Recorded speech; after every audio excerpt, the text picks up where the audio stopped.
bukur, jemi brenda një fluske. Vëmendje, do t'ju shpjegoj tani. Një anije e cila është e veshur mund t'i rezistojë çfarëdo lloj presioni. Frenki është zhytur në ujë dhe po e bën të papërshkrueshëm skafin fal thesit që ishte poshtë. Në këtë mënyrë, një mijë dietë mund të zhytet e qetë. Ja se si funksionon. Tani është gjithçka e qartë. Gjithsesi e di që nuk e kuptuat, nuk ka problem, ngrini velat. Një anije e veshur mirë mund të shfrytëzojë edhe rrymat detare edhe ato të ajrit. Pra nuk mjafton që të zhytet për të arritur në destinacion. Le të nxitojmë para se Marina të na e pengojë nisjen. Toka e 5 në mes të zonës 42 lajmëron bazën. Këtu kemi një urgjencë. Toka e 2 që ishte e hapur në sulm ka mbetur viktime negativitetit. Çfarë në qenë nga negativiteti? Dua të jem një plesht. Me sa thonë ushtarët, të rapër kapelja prej kashte është arratisur hipur mbi një zog gjigant. Një zog? A mund të dim se si është puna aty? Po luftojmë kundër armiqve të pa identifikuar, zotëri. S'ka bërë gjë tjetër veç se më ka hapur telashet që nga fillimi. Tashmë do t'jetë më mirë që të gjej diçka tjetër për të bërë.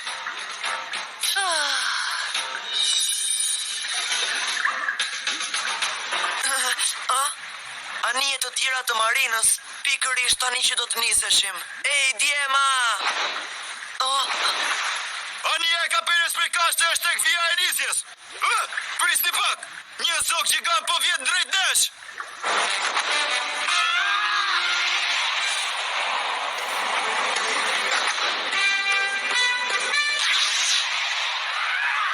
Faleminderit, mik.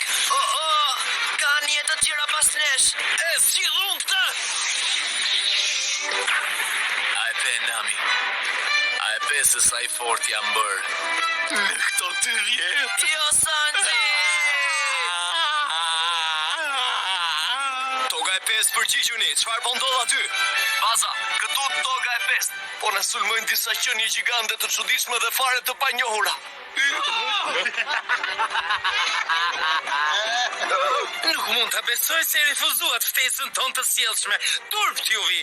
Ndoshta nga që jemi të turpshëm, e nuk ka nevojë të na përgëzoni kaq shumë. A nuk doni një filxhan të mirë me çaj djema? Do të jem geisha ju. Ne jemi ushtarë, nuk jemi zonjusha. Kemi more. A di se ke një fytyrë të bukur? Jo, ndalo, më ul poshtë, lutem.